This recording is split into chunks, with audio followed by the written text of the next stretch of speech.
दोस्तों नमस्कार। आज की वीडियो में हम विभेदक, जिसको हम हिंदी में विभेदक कहते हैं और इसको हिंदी में आप दूसरी तरीके से भी समझ सकते हैं, विभक्तिकर के बारे में, जिसको इंग्लिश में कहा जाता है डिसक्रिमिनेंट। ठीक है, ये दोस्तों इंग्लिश वर्ड है। दोस्तों इसका जो प्रयोग है दोस्तों, ये द्विघात समीकरण में होता है। ठीक है, तो आपको दोस्तों वीडियो को बगैर स्किप के लास्ट तक देखना है, क्योंकि आगे की वीडियो में हम प्रश्नावली 4.4 के क्वेश्चन को हम सॉल्व करेंगे। उस प्रश्नावली में इससे रिलेटेड कई सारे क्वेश्चन आपसे पूछे गए हैं। तो चलिए दोस्तों वीडियो को स्टार्ट करते हैं। दोस्तों आपके सामने द्विघात समीकरण होगा, जैसे आप यहाँ पे देख सकते हैं। द्विघात समीकरण जो है एक x square plus b x plus c equal to 0 के रूप में होता है। ठीक है, तो दोस्तों विभेदक का जो फॉर्मूला होता है, जिसको आप इंग्लिश में कह सकते हैं डिसक्रिमिनेंट। ठीक है, तो इसका जो फॉर्मूला होता है, इसको हम डी से शो करते हैं। इसका फॉर्मूला होता है बी स्क्वायर माइनस 4ac। दोस्तों ये इसका फॉर्मूला होता है। ठीक है, आप दोस्तों ध्यान से समझिए। अगर आपका द्विघात समीकरण में जब आप इस फॉर्मूले को यूज करेंगे, अगर डी का मान अगर आपका दोस्तों 0 आता है, इसका मतलब है जिस द्विघात समीकरण का मान 0 आएगा, उस द्विघात समीकरण के जो दोनों ही मूल होंगे, दोनों ही मूल समान होंगे। ठीक है दोस्तों, जब आप किसी भी द्विघात समीकरण में इस फॉर्मूले को यूज करेंगे और उसमें डी का जो मान होगा वह दोस्तों 0 होगा, तो इसका मतलब है जो उसके जो दो मूल होंगे दोस्तों, दोनों ही मूल दोस्तों समान होंगे।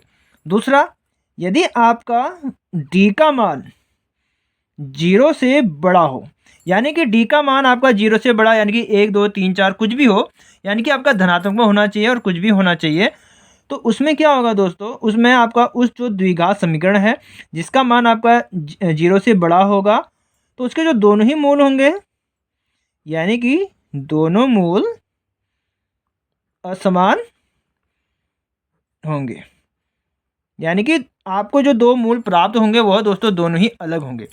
तीसरा है, यदि आपका डी का मान 0 से छोटा हो।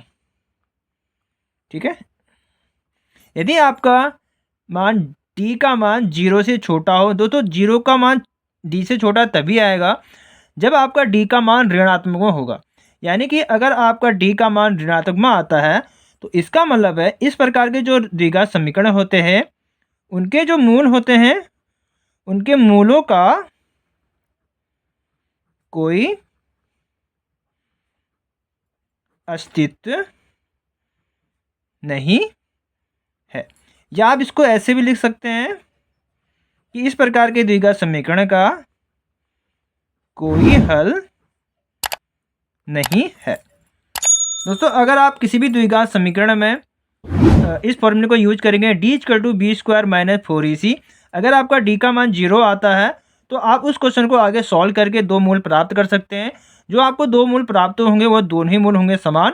अगर आपका डी का मान 0 से बड़ा आता है, यानी कि धनात्मक कुछ भी हो 0 से बड़ा होना चाहिए और धनात्मक होना चाहिए, तो उस द्विघात समीकरण के भी आपको दो मूल प्राप्त होंगे और वो जो दोनों ही मूल दोस्तों असमान होंगे। ठीक है, वो भिन्न भिन्न होंगे।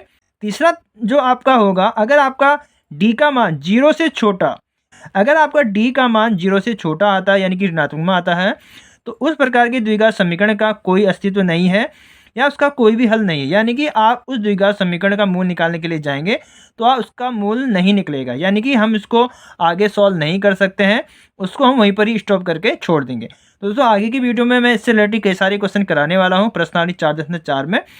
जब हम इसको क्वेश्चन सॉल्व करेंगे तो आपके सारे डाउट जो भी आपके रह गए हैं या इस वीडियो में आपको समझ में नहीं आ रहा है कि हम इसको कैसे यूज करेंगे क्वेश्चन में, तो आगे की वीडियो में आपके सारे डाउट क्लियर हो जाएंगे। तो दोस्तों आज की वीडियो में मिलते हैं नेक्स्ट वीडियो में।